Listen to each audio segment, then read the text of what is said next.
interests you when I'm finished. I'll be happy to talk about anything like that as well. I have a really kind of odd setup here with my notes, so we'll see how this works. I can sort of read them. I'm in an in-between world right now with glasses that nothing really works, but we'll see how this goes.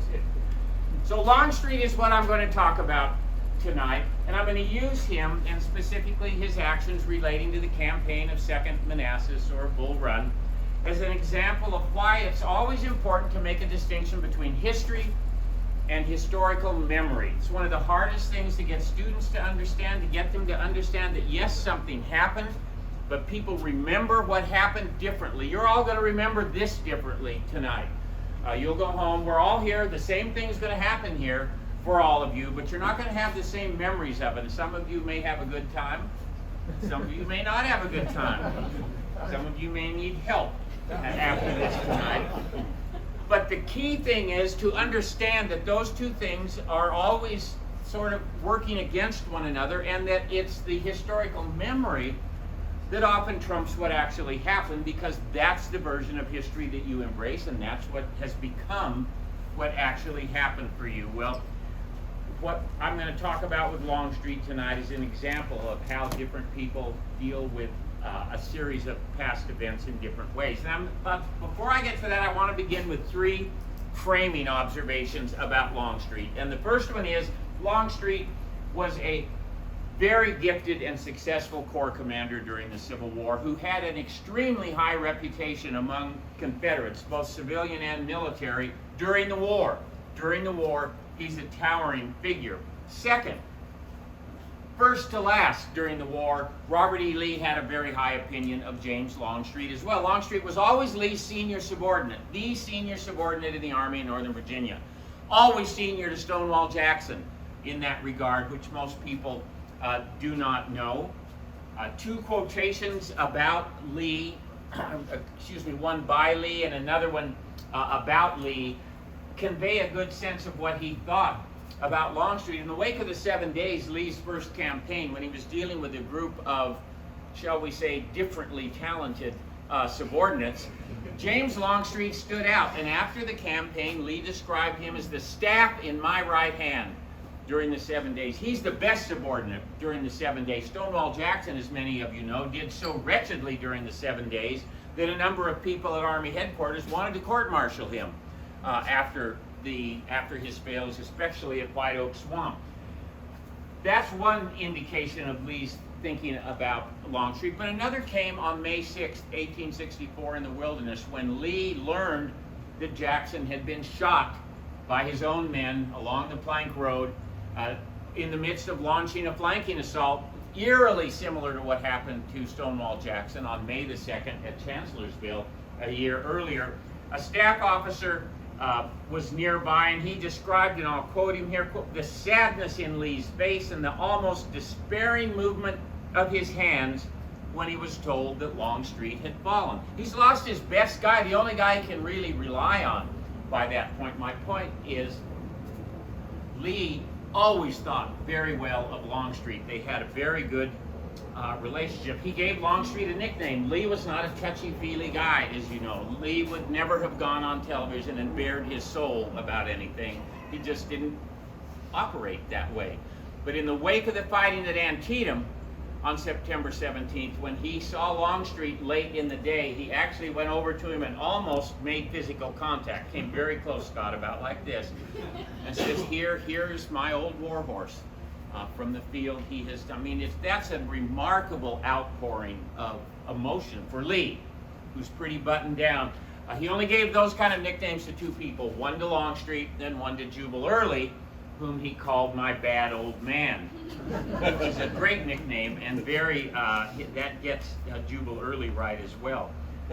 So Lee thinks well of Longstreet. The Confederate people think well of Longstreet. He's a very good soldier. My third framing observation is that no former Confederate officer became more controversial after the war than James Longstreet, especially amid the heated political battles of the Reconstruction era. He became, well before the end of his life, an absolute pariah, and he came to occupy a position as the great villain in the Lost Cause melodrama of what might have been at Gettysburg and elsewhere.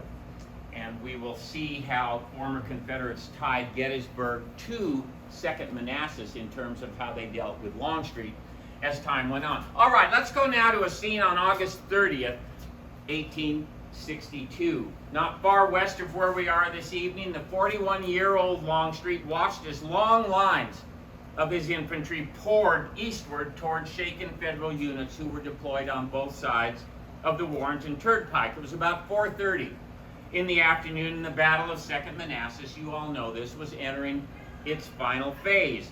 Gathering his horse, which pranced and reared in response to the tumult of this massive Confederate counterattack, Longstreet turned and saw Robert E. Lee riding toward him. Longstreet had anticipated Lee's order to press an enemy unnerved by Confederate artillery that shredded the Federals' exposed left flank, and now the fighting had turned decisively in favor of the Army in Northern Virginia. And for a few minutes, the two of them were together there, watching this drama unfold. Off to their left, Stonewall Jackson's troops, who had carried the brunt of the fighting since the 28th, prepared to add their weight to this assault. Lee rode off presently and left Longstreet by himself to watch, and terrain and events conspired to give him this remarkable panorama of triumph as rebel infantry and artillery moved across the undulating ridges in his front in pursuit of the Union forces. And by nightfall, as we all know, the Confederates had won a second great victory on this ground in the vicinity of Manassas Junction. Well, this success followed closely Lee's great victory during the 7 Days battles, his first campaign as the commander of the Army in Northern Virginia. And this victory ignited the imagination of the Confederate people. The two of them together, this is a great follow-up to what happened in the 7 Days. In the 7 Days, it's really important to try to recover just how close to the end the war was on June 1st, 1862. Confederate arms were in catastrophically bad shape across the entire strategic board of the war. Out west, unmitigated disaster. Everything was going wrong in the west. New Orleans was gone, Nashville was gone, Memphis was gone, Mississippi River already lost to the Confederacy. Henry, Donelson, Shiloh, nothing but catastrophic news from the west. And here in the east, the largest army of the United States was within 5 miles of Richmond by the 1st of June. It looked, and Joseph Johnston was in command, which means that, of course, the first thought at Army headquarters every morning was, what a great day to retreat. So the Confederacy was absolutely on the ropes on June the 1st. The 7 Days stopped that momentum on the part of the United States, and 2nd Manassas provided an exclamation point underscoring the fact that the war wasn't going to end in the summer of 1862. It would have ended without emancipation. If, in my view, I don't like what might have been looks at the past. If Joseph Johnston hadn't been wounded, Richmond would have fallen.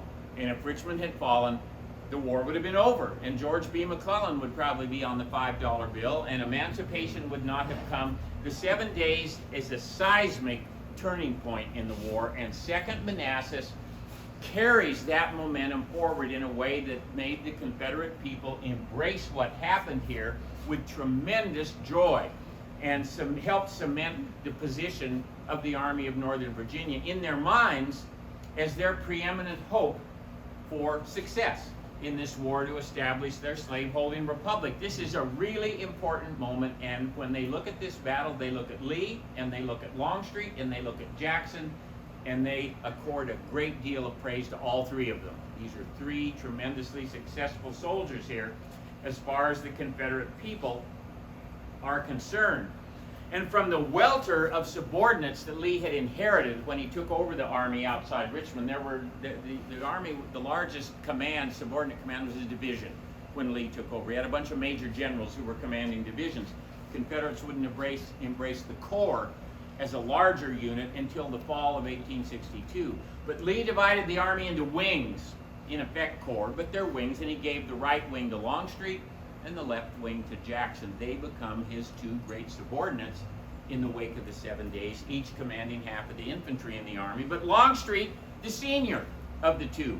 Longstreet, as I said earlier, is always senior to Jackson in that way. And here at 2nd Manassas, Lee gave equal praise to his two wing commanders. He praised them both in his understated way in his official report. But it's under the guidance of this triumvirate of Lee and Jackson and Longstreet, with a big assist from the sort of junior partner of a quartet, Jeb Stuart, commanding the cavalry, that the Army of Northern Virginia would have its greatest days in an 11-month period between June 62 and May 63. So that's the situation at the end of August 1862, and we could even say at the end of the war in 1865, Longstreet, a great figure, and anyone who asked a former Confederate how Longstreet had done at 2nd Manassas, they would have said he launched a counterattack that was one of the great counterattacks of the war. Fast forward 15 years. 15 years pass, and as conflicting memories of the campaign began to jostle for supremacy, James Longstreet's conduct in this battle came under severe criticism from former Confederates. This isn't criticism coming from former federal officers, it's coming from former Confederates. I really wish I could find glasses that would bring this world together here. Very annoying. With both Lee and Jackson in their graves and thus unable to testify, a coterie of former officers in the Army of Northern Virginia claimed that Longstreet had failed his chief at 2nd Manassas and placed the entire army at peril. The charges were very serious, and there are 4 principal charges. First, Jackson was very slow to reach the battlefield in the first place. Second, 3 times on August 29th, he refused Lee's orders to launch assaults against the Federals. Third, and that's while Jackson's hard-pressed brigades are barely holding on throughout the 29th. Third, he failed to commit his troops as quickly as he should have on the 30th of August, not getting into action until past mid-afternoon. And fourth, they said in the post-war years, he nonetheless took far more credit than he should have for the victory at 2nd Manassas, and in fact sort of made it into his great triumph and cast Jackson into the shadows, and even to a degree Lee. In sum, these critics argued Longstreet gave ample evidence of the plodding, stubborn, self-centered behavior that they said he repeated at Gettysburg. Their real focus is Gettysburg, but they bring 2nd Manassas into the picture as further evidence of what a bad subordinate James Longstreet was during the war. Well, these criticisms deserve close review because they've colored subsequent treatment of Longstreet's part in the campaign. And as I already said, they remind us of the importance of distinguishing between history and historical memory. This is historical memory that's forming after the war, and we're getting different versions of 2nd Manassas from different people, and Longstreet is going to get hammered by that. Without an appreciation of the origins and accuracy of these criticisms, I think a full understanding of the Confederate side of the operations at 2nd Manassas is not possible. As I've already said, the disputes about Longstreet here grew out of the much larger and more well-known debates about Gettysburg that former Confederates carried out. Gettysburg became the great moment for Confederates after the war, not during the war, after the war, as they started to argue. It's like I'm really resisting the temptation now to get sidetracked and talk more about Gettysburg than I should. I'm stopping right now and exercising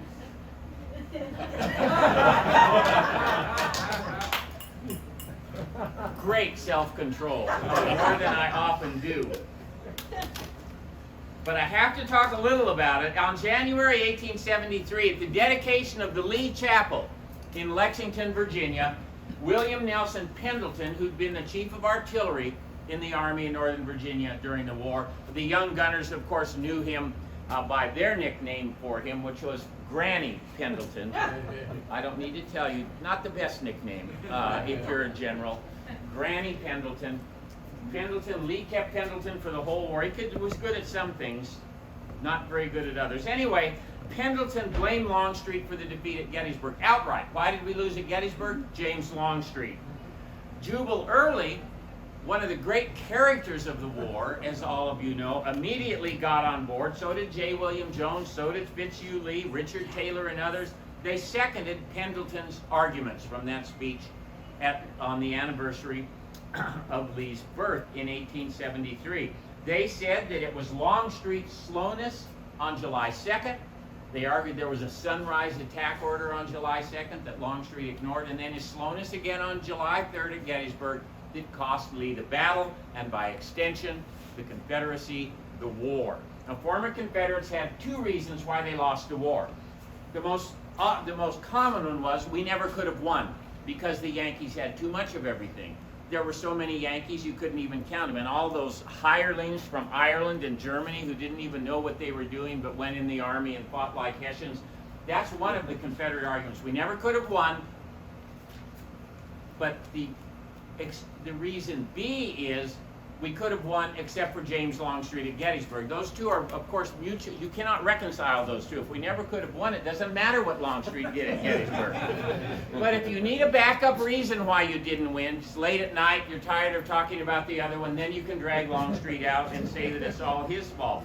These men, Early, Jones, Fitz Lee, Pendleton. Early's the most important as things go on. Jubal Early's the most important lost cause warrior after the war, the most important in shaping that version of the war.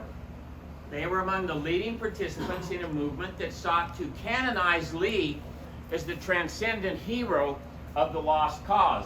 Now, some historians who obviously never read anything written during the war argued retrospectively that Lee wasn't the great Confederate leader during the war. It's only these lost cause guys after the war who made him into the great Confederate leader. And of course you can argue that. You just can't argue it if you read anything that was written during the war. Because Lee was far and away the most important Confederate during the war. Not even close. No one even close. He is to the Confederacy what George Washington was to the revolutionary struggle during the Revolution. It's Lee and his army, as it was Washington and the Continental Army, that people looked to decide whether they had a chance to win or not. But nonetheless, these lost cause writers, and Early's the most important of them, they did argue that Lee made no mistakes during the war, and of course he did. And Lee would have been the last one to say he didn't. It's no coincidence that none of this lost cause argument really got going until after Lee died. And what day is today? Today is October the 12th, I believe, which is the day Lee died in 1870 in Lexington. They waited until Lee was dead before they really started to push this, because Lee, of course, would have said, well, that's ridiculous. But anyway, just keep that in mind. Lee is dead. Jackson, of course, is long dead. And these guys are arguing that if we want to make Lee this great hero, we've got to have ways to explain his defeats. Gettysburg's the most prominent defeat. Longstreet is why he was defeated at Gettysburg. It's James Longstreet. And that could be the topic of another talk. Nobody did well at Gettysburg on the Confederate side. Nobody did. Ewell didn't. We don't even know where A.P. Hill was. Longstreet was bulky. Lee didn't have his best day. Jeb Stuart was wandering around Carlisle while the first day of the battle was going on. So none of the Confederate high command gets a gold star. Although nowadays they'd still get a trophy for what they did. That's also another topic. Scapegoats are needed to get Lee off the hook, and Longstreet's the obvious guy because he manages to do everything you could possibly do to make former Confederates not like him. He talked to William Swinton in 1865. Swinton wrote a famous history of the Army of the Potomac in which Longstreet criticized Lee very severely, and then Swinton quoted him in his history.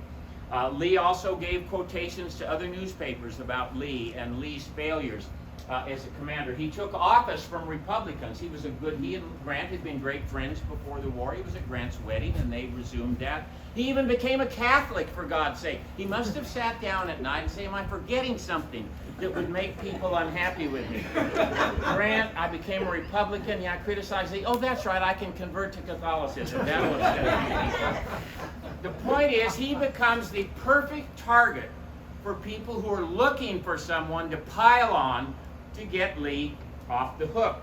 And that is what goes on with these debates about Gettysburg.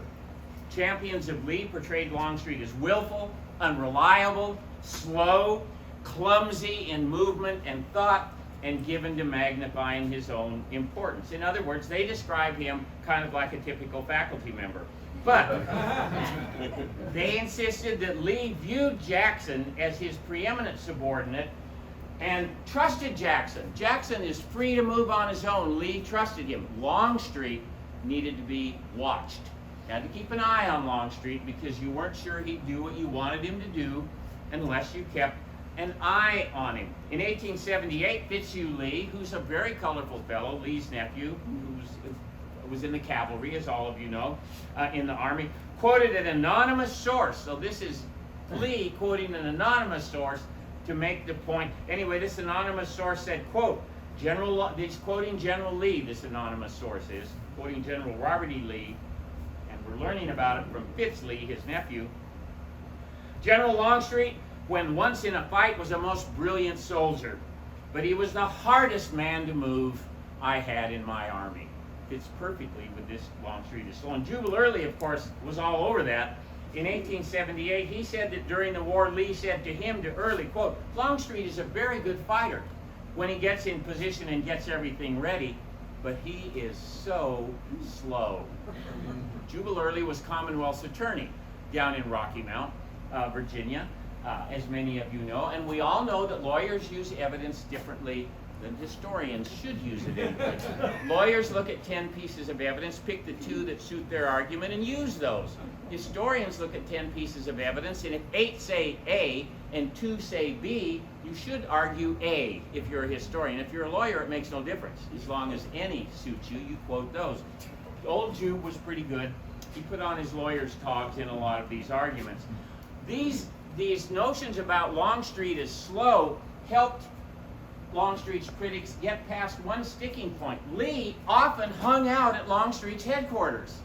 He almost never hung out at Stonewall Jackson's headquarters. Who would? You sit around Jackson's looking at his size 14 feet, the fire's going, nobody's drinking, nobody's playing cards, nobody's laughing. The staff officers take turns, okay, we'll hang out with the old man tonight until he goes to bed. You can do it tomorrow. Nothing happens at Longstreet's headquarters that would make anyone, what, smile. Longstreet's headquarters are regular headquarters. They smoke cigars, they drink, they laugh, they even play cards. And Lee had a great sense of humor. As you know, Lee was very quick. He enjoyed being around sort of convivial people. It's not a mystery to me why he would hang out with Longstreet rather than with Jackson. But the people who went after Longstreet said it's because he had to camp next to Longstreet just to make sure Longstreet would do his job. That's what it's all about. He would have much preferred to have been with Jackson. Right. A dinner with Stonewall Jackson would have seemed interminable. Whatever's longer than interminable, that's what it would have been like. Oh God, 15 minutes? It really seems like we've been here a lot longer than that. I'm going to skip that. We don't need to do that. Later writers, of course, and this is how history works, they draw on the accounts that are given to us by the generation that lived through the events. And so historians drew on this testimony, and none more decidedly and none more importantly than Douglas Southall Freeman, who was the greatest historian of the Army of Northern Virginia, still the greatest historian of the Army of Northern Virginia. He has lost cause tendencies. You have to be careful with Freeman in some ways. But nobody's ever known more about the Army of Northern Virginia than Freeman. Not even Robert Kenneth Crick, Harriet, knows more, although he knows probably almost as much. Freeman picked up on a lot of this. He said, quote, Lee camped near Longstreet in order to hasten the movements of that leisurely general. I love that leisurely general. Freeman and others helped shape the late 19th century, Freeman and others shaped by the writings of the late 19th century critics of Longstreet, refused even to admit Longstreet was as tall as he was. Longstreet was 6'2". That's really tall. The average person's 5'8". The average soldier's about 5'7.5" during the Civil War. Longstreet is 6'2". He weighs more than 200 pounds. He's a big guy by mid-19th century standards.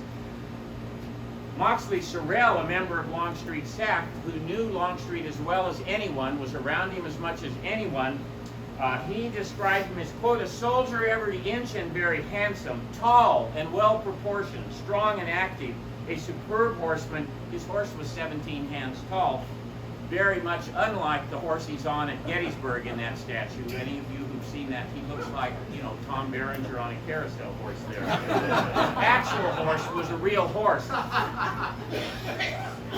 Sorel said he had an unsurpassed soldierly bearing, but the prevailing image of Longstreet is that of a shorter, rather ponderous man. Freeman shrank Longstreet to 5'10½", to make him just a little shorter than Lee, because Lee's 5'11".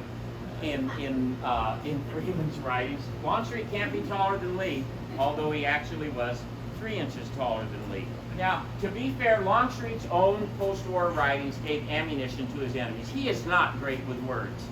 James Longstreet is no match for Jubal Early when it comes to word combat. He's just not as good. He gets upset, he says intemperate things, and he gets in his own way. He published an article in the Philadelphia Weekly Times in the mid-1870s where he argued that Lee promised not to bring on a fight at Gettysburg unless Longstreet agreed with him during the Pennsylvania campaign. That Lee promised him that he wouldn't do that. Well, that's preposterous. Lee would never promise anybody that. Not anybody. But Longstreet argued that he did. He also implied in other ways that he and Lee were sort of peers in the Army of Northern Virginia rather than commander and subordinate. Also absolutely not true. And then he made a long list, very precise, of all of Lee's mistakes during the Gettysburg campaign. This infuriated former Confederates when they read this. But he also, to make the point that Lee deferred to him, Longstreet mentioned August 29th at 2nd Manassas. And he said, look, Lee ordered me to attack 3 times. And I gave him reasons why I didn't want to attack each time, and he deferred to me in every instance. And that shows what our real relationship was like. This really upset former Confederates. When they read that, Jubal Early lost his mind. He lost his mind a lot. But he really lost his mind here. Jubal loved to drink. He did. That was coincidence, because my throat, that really was coincidence. It had nothing to do with Jubal Early. I almost wrote a biography of Jubal Early and worked on him for years. He's never dull. Jubal Early is never dull. You cannot be bored reading about Jubal Early. You just can't. He's just a fountain of quotations that you can't quite believe. My favorite one is his division was marching. He was in Jackson's corps, and Jackson moved through the rear of Jubal Early's division one time, and he saw stragglers. And Jackson, in his usual punctilious way, got back to headquarters and sent a note to Jubal Early. General Early, I was riding in rear of your division today and saw stragglers. Can you tell me why? Compliments General Jackson. Early sat down and wrote right back, General Jackson, I believe you saw stragglers in the rear of my division today because you were riding in the rear of my division today. Jubal Early. Nobody gets away with that with Stonewall Jackson, I promise you, except Jubal Early. And it gives us insight into why Lee called him my bad old man.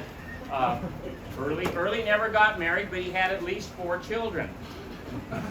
And maybe 10. We can't for sure 4 because he left them in his will.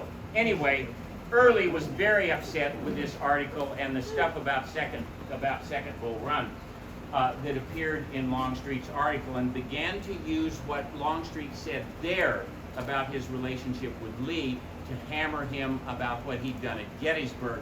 Just as at 2nd Manassas he refused Lee's orders to attack, so also at Gettysburg did he refuse Lee's orders to attack.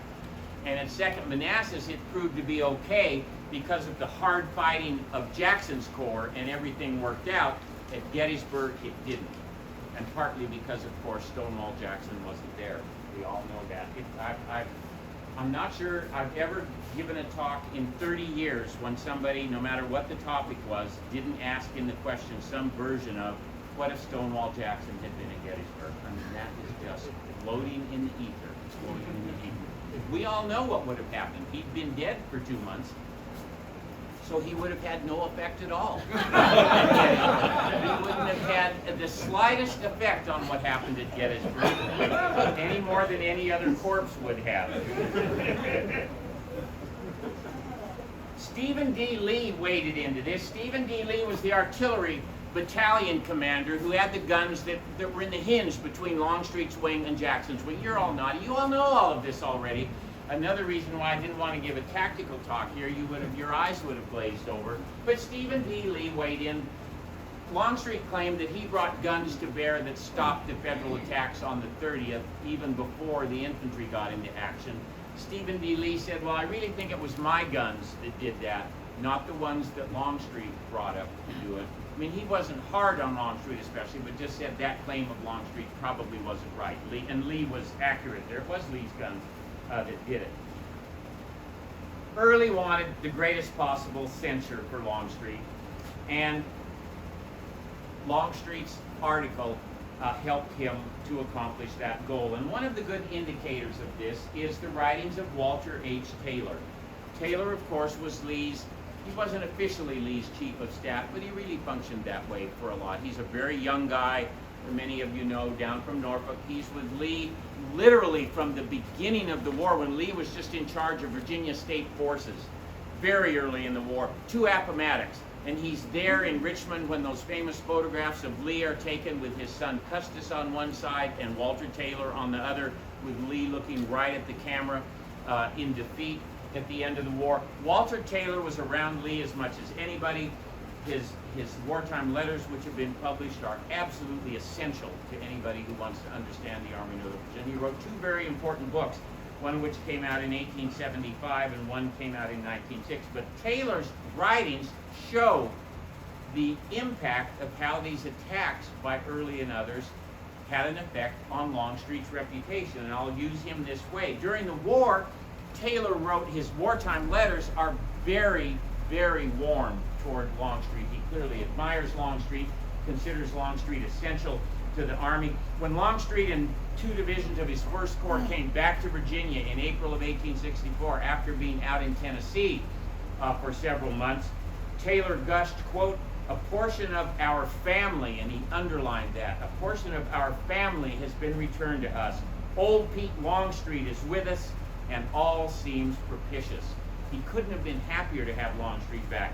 Similarly, his 1875 memoir titled 4 Years with General Lee, published before the Second Manassas controversy erupted, didn't have anything negative in it about Longstreet at Second Manassas. But when his second book came out, which was in 1906, Taylor's second book, titled General Lee, His Campaigns in Virginia, he included what was by then the standard former Confederate critique of Longstreet at Second Manassas. On the afternoon of August 29, wondered Taylor, why did not Jackson attack and so relieve the heavy pressure on Jackson? Longstreet, late, sluggish, not doing what he should do, not getting into action until the afternoon of the 30th. Douglas Southall Freeman insisted that Longstreet managed to exert his dominance. He bought this, that Longstreet dominated Lee on the afternoon of August 29th, which is sort of unusual because it's an implicit criticism of Lee. Lee allowed Longstreet to run roughshod over him on the 29th. The seeds of much of the disaster at Gettysburg, wrote Freeman in a sentence that damned Longstreet's conduct in 2 battles, were sown in that instant when Lee yielded to Longstreet and Longstreet discovered that he would yield. So this is a bad moment, according to Freeman, on the 29th here, because it shows up again on July 2nd and 3rd at Gettysburg. Freeman asked darkly whether Longstreet had come to believe that, quote, no matter what the public might say of Jackson, he, and not Stonewall, had the large influence on Lee. Well, in fact, Lee had the large influence on both of them. Lee is the guy in charge. Lee doesn't need people to tell him what to do. He consults with Jackson, he consults with Longstreet, and then he does what he planned to do in most cases. So what is a fair assessment of Longstreet's role in the campaign? Did Early and Pendleton and the rest have even a partially valid case? I'm going to say again, it's really important to remember that by the time these criticisms came forward, Lee was dead. And Lee could not wade into this and act as a brake on what was going on. Many of the men who assailed Longstreet attributed to Lee comments and attitudes that have absolutely no support in surviving direct evidence from Lee. There's simply nothing like it. Many of the things so attributed to Lee were blatant lies, like the claim that Pendleton made that Lee ordered Longstreet to attack at dawn on July 2nd at Gettysburg. That's simply a lie, fabricated out of whole cloth. There's nothing, Lee did nothing remotely like that at Gettysburg. And much of the criticism of Longstreet works because you don't have to worry about Lee countering a lot of it. Specific distortions relating to Longstreet here at 2nd Manassas can be, I'll deal with them very briefly in turn. The one that Lee viewed Jackson rather than Longstreet as his principal lieutenant during the campaign is simply not accurate. It just isn't. Not accurate. In the wake of the 7 Days campaign, Lee got rid of a lot of the major generals that he didn't think were up to snuff. Lee's brilliant at this. He's as good a military politician as Dwight. He reminds me of Dwight Eisenhower in this regard. We can all imagine what Eisenhower must have thought. He wakes up in the morning on his second cigarette. It's been up 6 minutes. Had 2 cigarettes. And his next thought is, oh, that's right. I've still got Montgomery and Patton under my control. 2 prima donna pains in the ass, and I have to try to work with them. Well, Lee had an army full of those kinds of people too, but he was brilliant at working with them. He eased people out of the army who weren't, and there's never blood on the walls. It's not like the Army of Tennessee, where it's just, you know, the Army of Tennessee is like being on, if they would have all been on Twitter. Everybody in the Army of Tennessee would have been on Twitter. Nobody in Lee's army would have been on, they'd have been on Twitter once. And then they wouldn't have been in the Army in Northern Virginia anymore. It was functional, not dysfunctional. Lee did not have that kind of problem. He was very, very good at it. But after the 7 days, who disappears from the Army? Benjamin Huger disappears from the Army. Theophilus Holmes, whose nickname was also Granny. John Bankhead Magruder. These are not names that ring in history. Those are all division commanders. They're all peers of Jackson and Longstreet in the 7 days. They're gone after the 7 days. And Lee ends up with the 2 men he considers his best subordinates, Jackson and Longstreet. But he doesn't treat them exactly the same way, and I think that's very important to pay attention to that. Lee gave, as I've already said, very generous credit to Longstreet for the 7 days. One of his staff officers said, quote, General Longstreet has undoubtedly acquired as much or more reputation than any other officer in the Army. He is now next in command in Virginia to General Lee. And when Lee reorganized the Army into 2 corps, into the 1st Corps and the 2nd Corps, after 2nd Manassas and Antietam, he named Longstreet the senior commander and gave him the 1st Corps, and Jackson the 2nd Corps. And what is really telling to me is he sent Longstreet's name forward to Jefferson Davis just sent his name forward, period. No explanation of why, no justification of it. But with Jackson, he told the president, quote, my opinion of the merits of General Jackson has been greatly enhanced during this expedition. He means the Maryland campaign. He is true, honest, and brave, has a single eye to the good of the service, and spares no exertion to accomplish his object. Well, why would Lee take pains to qualify his endorsement of Jackson unless he had harbored some doubts about him? And I think those doubts come from the 7 days, when Jackson was chronically late, when he disappeared entirely, fighting at White Oak Swamp, when he literally fell asleep in the middle of a battle. If any of Jackson's subordinates had fallen asleep in the middle of the battle, he would have court-martialed them, no question about it. But he fell asleep. I think Lee had doubts about Jackson after the 7 days, and 2nd Manassas and Antietam removed those doubts in Lee's mind. And yet when Lee put his name forward as a corps commander, he justified it. There's no justification for Longstreet, just Longstreet gets the 1st Corps, now Jackson gets the 2nd, and this is why I think Jackson should get it. I think the evidence makes clear that Lee did not consider Jackson the superior and Longstreet the inferior subordinate. The charge that Longstreet was slow in reaching the battlefield also lacks foundation. Lee ordered Longstreet to leave his position on the Rappahannock River on the afternoon of August 2nd. Jackson moved without adequate cavalry. Almost all the cavalry had gone with Jackson's wing when it moved up toward Manassas Junction. The first of his troops reached Thoroughfare Gap by mid-afternoon on the 28th. Lee was very pleased with his progress. He was confident the situation was well in hand, and he ordered Longstreet's column to bivouac that night so they would be fresh on the 29th. There's no sense of urgency on Lee's part, no sense that that Longstreet is behind schedule here. Go into bivouac, have your men fresh in the morning, bring them to the battlefield. As it turned out, the Confederates had to fight for Thoroughfare Gap on the night of the August 28th, as many of you know, and yet the soldiers of his wing were in motion again at daylight on the 29th with John Bell Hood's division in the lead. The column struck the Warrenton Turnpike about 9 a.m., and within an hour, they were on the battlefield connecting with Stonewall Jackson's right. Lee and Longstreet both arrived on the field about 10 o'clock. By noon, Longstreet had deployed all of his men. So in less than 3 days, Longstreet's veterans shifted from their position on the Rappahannock to the battlefield. They did so without the help of an adequate cavalry screen, and in the course of their journey, they fought for Thoroughfare Gap.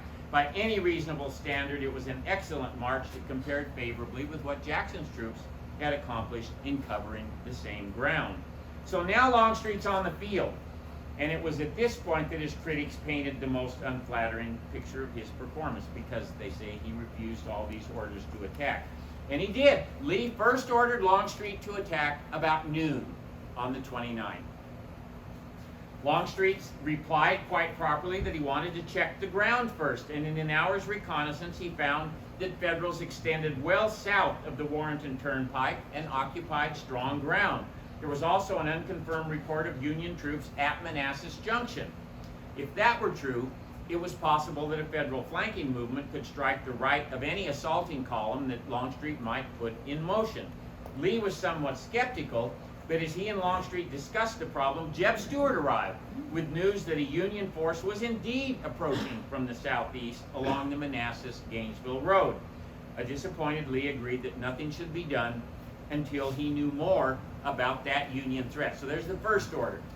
Longstreet reinforced his right and rode out personally for another look. He returned to tell Lee, who'd been joined by Stonewall Jackson at that point, that the threat in his immediate front was not serious. There aren't a lot of Yankees right in front of me, but a significant volume of dust is rising from the direction of Manassas Junction. There might be more Federals on the way.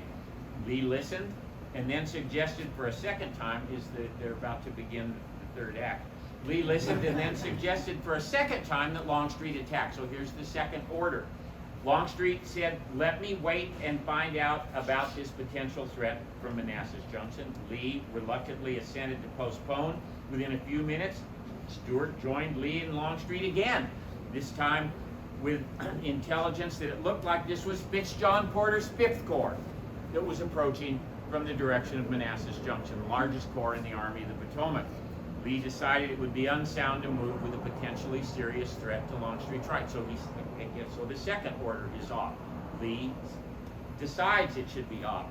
In an hour after Lee had gone out to reconnoiter on his own, he and Longstreet, who'd also gone out to take another look, concurred that the Union menace from Manassas Junction, as Longstreet put it, was hardly strong enough to mean aggressive work from that quarter. And at this point, Lee, for a third time, called for Longstreet to move forward.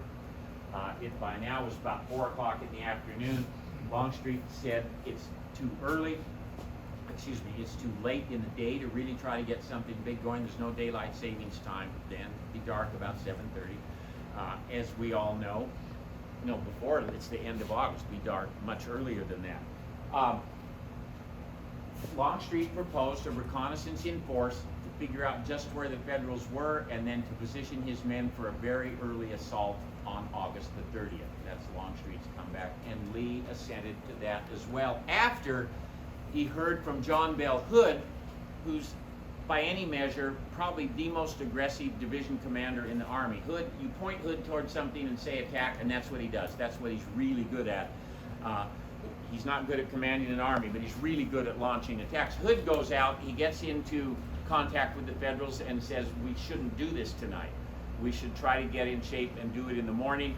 Another of Longstreet's division commanders, Cadmus Wilcox, seconded Hood's opinion, and so with those two opinions in hand, they decided to wait, get things ready, and assault in the morning. So there is the 29th with Lee and Longstreet, the 3 instructions from Lee to attack, and the pulling back from each one of those. It's a very difficult day for Lee, no question about it.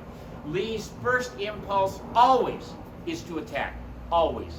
He is preternaturally aggressive. From the beginning of the war, through the Overland Campaign, to the end of the war, he's always looking for a way to get at the enemy. But in each of these instances, he pulls back when he gets more information.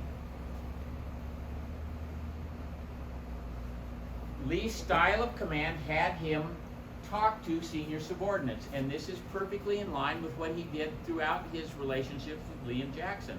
He consulted with Longstreet, and in the end, he decided in 3 instances not to attack. And in every instance, as I've already said, subsequent intelligence proved that Longstreet's caution had been well grounded.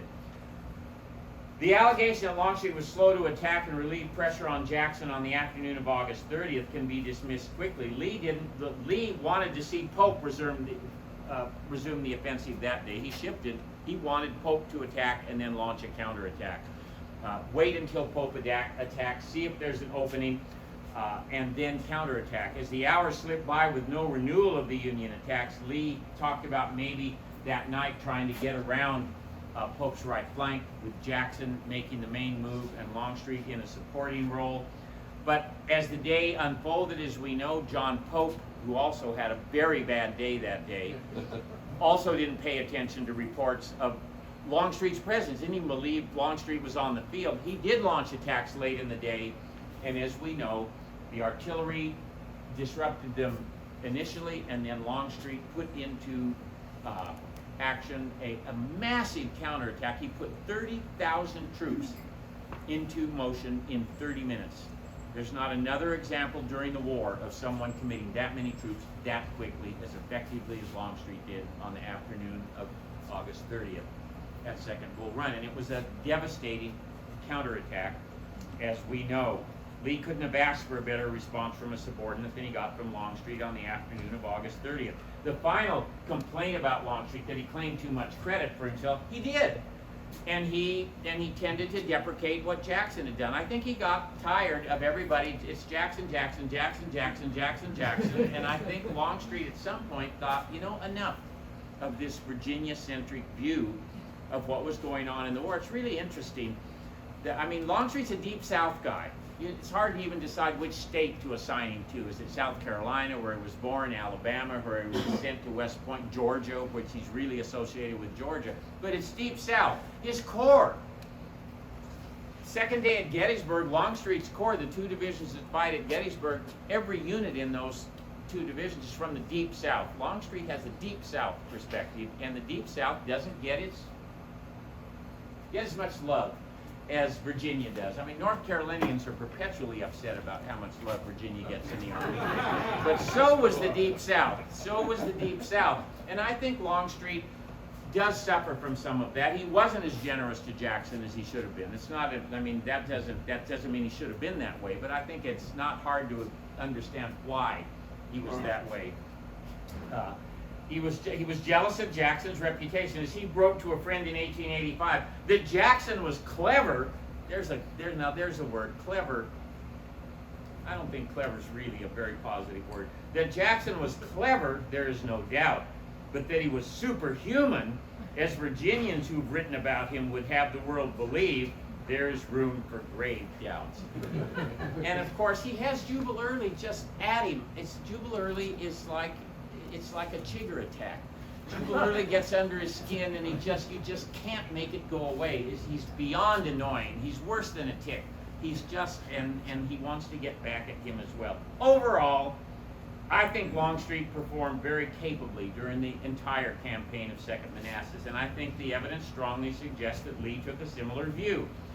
After Second Manassas, Lee continued to rely on Longstreet, always had him as his senior subordinate, never said anything really negative about him during the war, always gave evidence of relying on Longstreet. I think the story of Longstreet at Second Manassas is a primer on how politics and prejudice and self-interest often influence the way in which subsequent generations interpret historical events.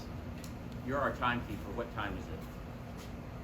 5 minutes of 8. Okay, so it Seven. can't be. Sorry, seven. I've been I'm talking seven. an hour and 55 minutes.